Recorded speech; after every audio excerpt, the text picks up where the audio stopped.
Dear students, in this session, let us discuss the poem Alone, written by Maya Angelou, an Afro American poet. In this poem, we try to understand the causes for our pensive mood. The poet is in a pensive mood, and we try to understand the causes for our pensive mood. And we try to understand the causes for the sufferings of humanity. Generally, the mankind is suffering, and we try to know the causes mentioned by the poet. We also try to understand the speaker's conviction that solidarity is needed for life. And we try to understand the images used in this poem. After studying this poem, we come to know that physical comforts do not bring real comfort needed for humanity. We learn the need of both physical and spiritual dimensions of life for happy existence. We learn the causes and the solutions the poet offers for human suffering, and we will be in a position to appreciate the imagery the poet uses in this poem. You see, the poem Alone was published in the volume Oh Pray My Wings Are Going to Fit Me Well, published in 1975. This poem is written in free verse, and it resembles a song because it repeats a refrain to emphasize a call.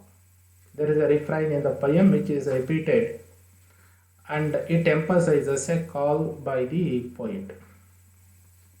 The poet, upon reflection or contemplation, opines, no one can survive alone but needs to bond together.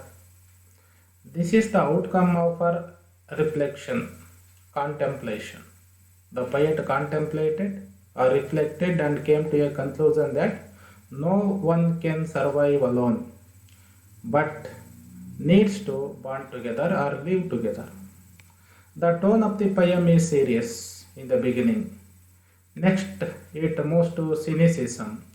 Finally, there is a conviction. The speaker contemplates first and then advises in the poem. Only after a serious contemplation, she gives advice to the people or the readers.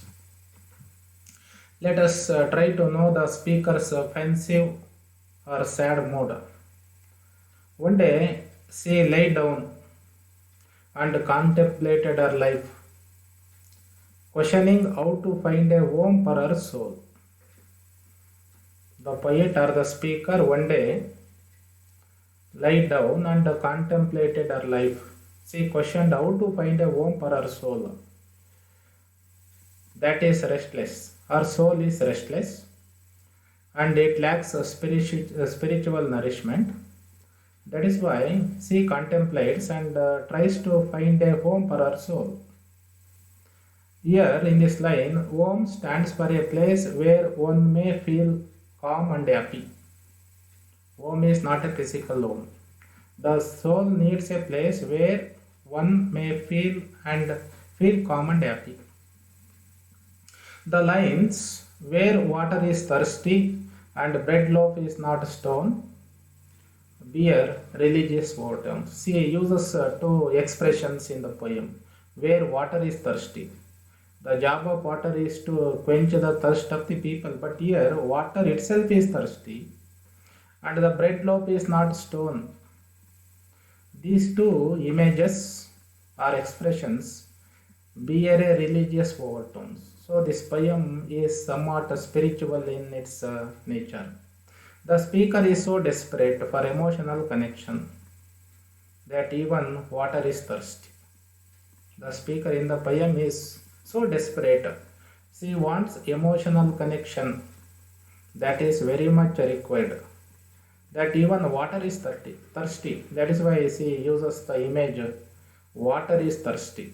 Here water stands for the soul which is thirsty. The soul wants to bond together and it wants emotional connection. Further, she says the bread loaves is another form of nourishment after water. Do not nourish her at all, even though she eats bread or food.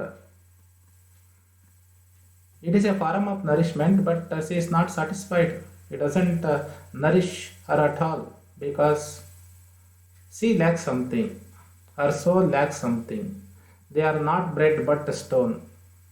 The bread loaves are not bread but they are stone.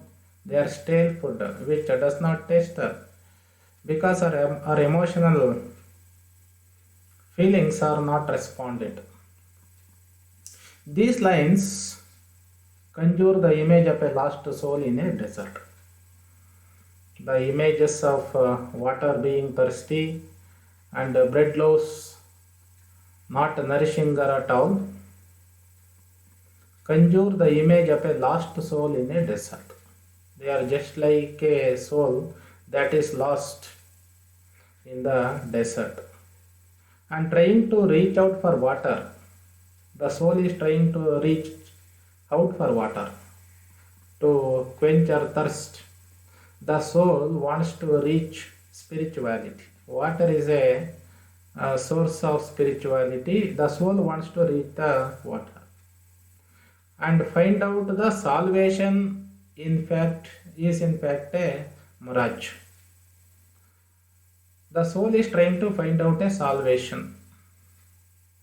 It badly needs salvation, emotional bonding with the spiritual aspects, but salvation seems to be a mirage. It is just an imagination to her. She cannot physically get it or emotionally get salvation. She is deprived of it.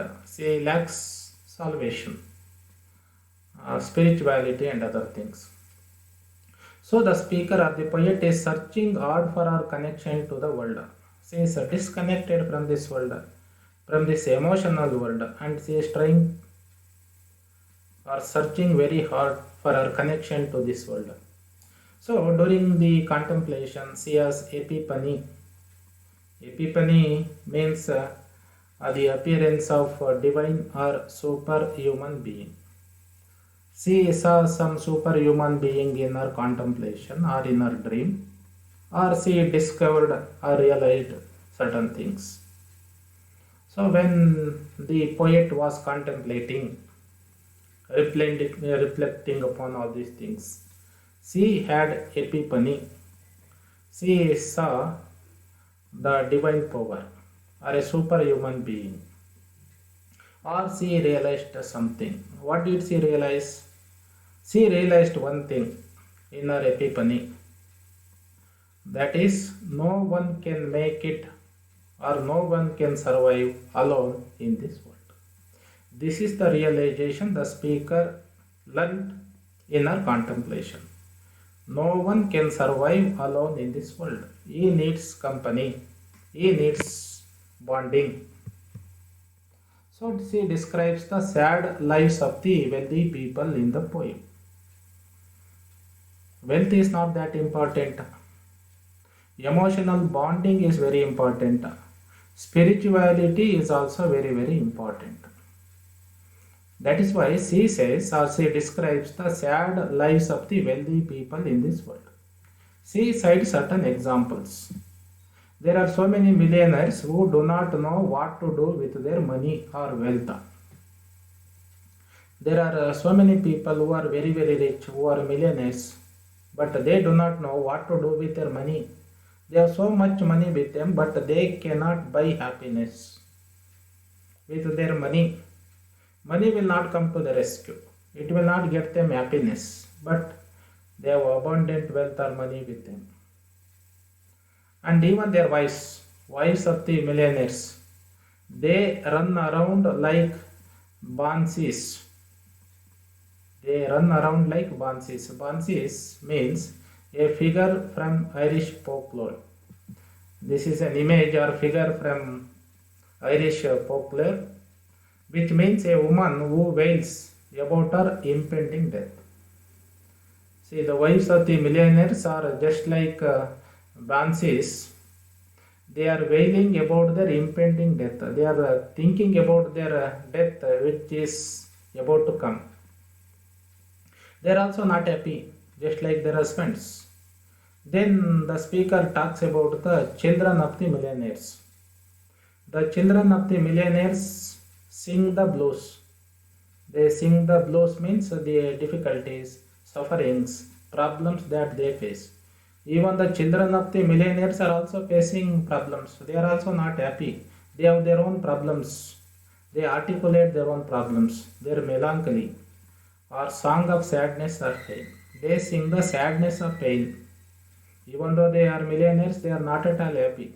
So the millionaires, their wives, and their children are not at all happy. Everybody has a lot of wealth or money with them, but they are not at all happy. Why are they not happy? Because they lack emotional bonding and they do not have spiritual feelings in them. So, even the expensive doctors, expert doctors, cannot cure their heart of stones.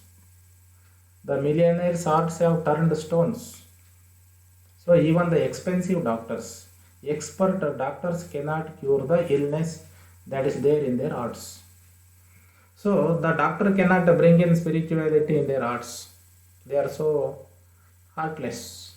They are very hard as the stones. So the poet conveys her message for the listeners in this poem. Here she addresses the listeners directly with the word you, and she asks them to listen to her closely. She appeals the listeners to listen to her words very closely. I will tell you what I know. She wants to communicate whatever she has experienced or learnt in her life. She muses out loud. Muses out loud. She thinks aloud. She conveys her experiences aloud to the people. She wants to tell the people whatever she has learnt or know. The race of men is suffering. She has learnt these things. The race of men is suffering. Not only the millionaires. The entire race of mankind is suffering. And I can hear the moan. She can hear the moaning or suffering cry of the people aloud. So all the people are suffering, including the rich, poor, young, old, everybody is suffering. So she says mankind is suffering. The cause for the suffering is lack of bonding and lack of spirituality in the society or among the people. The moan here means cry for help. Everybody wants help, crying for help. She not only recounts her personal pain but the pains of humankind. In this particular poem, the speaker is not only recounting her own personal pain but her pain is the pain of the humankind. Each and every person in this world has his own pains, sufferings. She says, storm clouds are gathering. She speaks with certain images. Storm clouds are gathering and wind blowing to indicate foul weather, suffering, doom. Storm clouds means difficulties, problems are accumulating. Storm clouds means the difficulties are accumulating. Mankind is facing more and more difficulties. The number of the difficulties, hurdles is growing big day by day. The wind that is blowing indicates foul weather, suffering, doom of the mankind. So there is a unpleasant weather outside. This unpleasant weather indicates the suffering of the mankind, unhappiness of the mankind. Humanity needs to work together. That is why she advises the mankind that humanity needs to work together. to rise above the problems in the world. If at all, if anybody wants to come out of these problems, he has to work together. Unless we work together, we cannot come out of our problems. Solidarity is needed for the humanity to come out of all these problems. Societal issues can be solved if people emerge from their loneliness and understand one another. She gives a solution. There are so many societal problems that we face in our day to day life. These problems can be solved only when people emerge from their loneliness. People have to come out of their loneliness. They should have emotional bonding with other people, and they have to give room for spirituality in their hearts and minds. And they must try to understand one another. Then only they can lead a meaningful and a pleasant, happy life. Otherwise, they cannot be happy. Proved through solidarity, only through understanding, only through bonding, loneliness can be cured. Man is suffering from loneliness. He feels lonely, isolated. That loneliness can be cured only through solidarity. And the world can live in harmony only when man attains solidarity. So there is a key stanza in the poem. The key stanza has just 3 lines. Alone, all alone, nobody, but nobody can make it out here alone. This stanza is repeated 3 times in the poem. Alone, all alone, nobody, but nobody can make it out here. You see the first line. Alone, all alone. In the first line, the poet laments her personal situation. Her personal situation is that she is lonely, all alone, and repeats the word alone to emphasize her isolation. The word alone is repeated twice in the first line. She uses or repeats the word alone twice in the line because or she wants to emphasize her isolation or loneliness. In the second and third lines, she presents the shift from self-reflection to affirmation. Shift from self-reflection to affirmation. Nobody, but nobody can make it out here alone. It is her affirmation, conviction. She thought over it. She thought why she is alone, why she feels loneliness, why she feels isolated in society. She contemplates over it, reflects over it, and she gets the confirmation or an answer for this problem.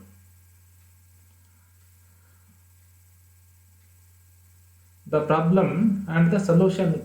Nobody can make it out here alone. Here stands on this earth, living on this earth with other human beings.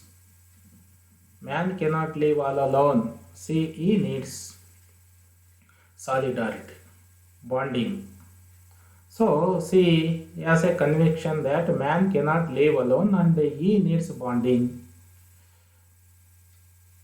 solidarity with other human beings. She moves beyond her personal experience. She talks about her personal experience in the first line. When she says alone, all alone, she talks about herself.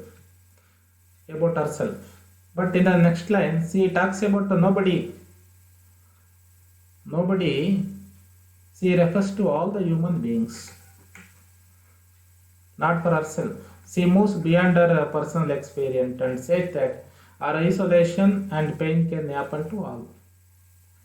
She is isolated and she is suffering. This isolation and pain can happen to anyone on this earth, any human being on this earth. So the key stanza emphasizes the speaker's message very clearly. Through the repetition of the word alone, she insists that Readers, listen to our advice. Listen to my advice. What has happened to me, I am going to tell you.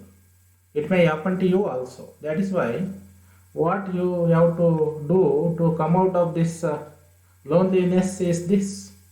She repeats the refrain to emphasize a call for togetherness. So she gives a call for all the people to be together. It is like a ballad and sounds like a lyric.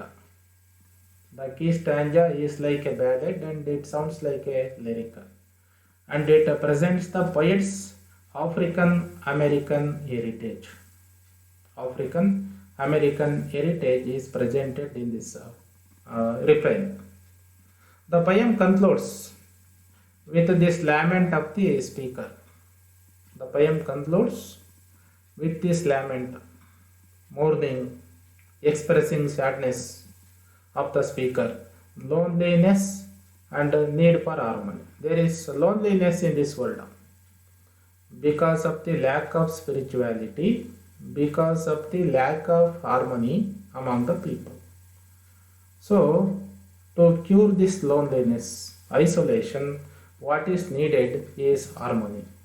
Only harmony is needed to come out of this isolation and loneliness.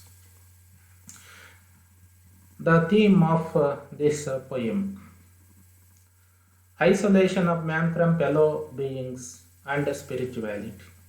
In this poem, the speaker very clearly tells us, or the poet very clearly tells us, that the cause for isolation of man from fellow human beings and spirituality is the cause for his suffering. The cause for man's suffering is separation or isolation from his fellow beings, and he is isolated from spirituality. That is the reason, cause for his suffering and unhappiness. Human suffering prevalent in various forms all over the world. Human beings are suffering all over the world. Suffering is prevalent in various forms, not in just one form. There are innumerable causes for the suffering of human beings, unhappiness of the human beings, not one or two reasons. There are thousands all over the world. Solidarity presented as a solution to isolation. That is why the poet presents a solution in the poem for isolation, loneliness. The solution is solidarity. It is the only solution for loneliness, isolation in this world. All these are very much needed to rise above the pain and problems that people face. Solidarity is very much needed to rise above the pain and problems that we people face in society. So the figurative language used in this poem highlights the theme. Let us try to revise the things that we learnt in this session or in the poem. The speaker tries to make people understand that survival in this tough world is impossible on one's own. She makes one thing very, very clear in the poem. People cannot survive on this earth on their own. It is impossible to survive alone in this world. So we have to understand that survival is very, very difficult in this world if one tries to live on his own. She implies that without solidarity, the human race literally cannot survive. Without solidarity, mankind or human race cannot survive.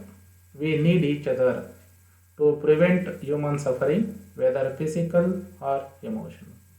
Our sufferings may be physical or emotional. To solve the physical suffering and emotional sufferings of mankind, we need solidarity. That is the only solution, and there is no other solution for this.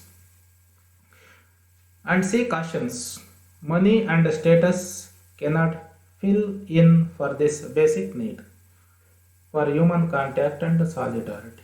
Even though we have enough wealth and money with us, it will not come to our rescue. They cannot replace, money cannot replace human contact and solidarity. So, human contact, emotional bonding, and solidarity are valued very, very high. They are much more important than money, wealth. That is what Say tries to communicate to the listeners or readers in the poem. Let us assess our understanding of this poem. Let us go through the questions. The speaker looks for a home for her soul. Here, home stands for feeling calm and happy, a physical place where one can live, a nation, a society. A feeling calm and happy. In the key stanza, the poet says, nobody can make it out here. Here, make it out means emerge strong, vanish, get divine power, survive. Make it out means survive. Where water is thirsty, here the figure of speech used is simile, personification, irony, pun. Personification. Where water is thirsty, thirsty is a human nature. It gets human beings go thirsty, not water. So, a human quality is attributed to water. The rich wives are compared to bunches. Here, bunches means a woman who wails for her lost husband, a devil which haunts the living, a woman who wails about impending death, a woman wails for missing son. Bunches means is a word from folklore, which means a woman who wails about impending death. And the last question, the phrase storm clouds are gathering indicates the arrival of suffering and doom, the arrival of rain, the arrival of evil power, the arrival of God, the arrival of suffering and doom. And these are the websites that I consulted for preparation of this presentation. Thank you for listening.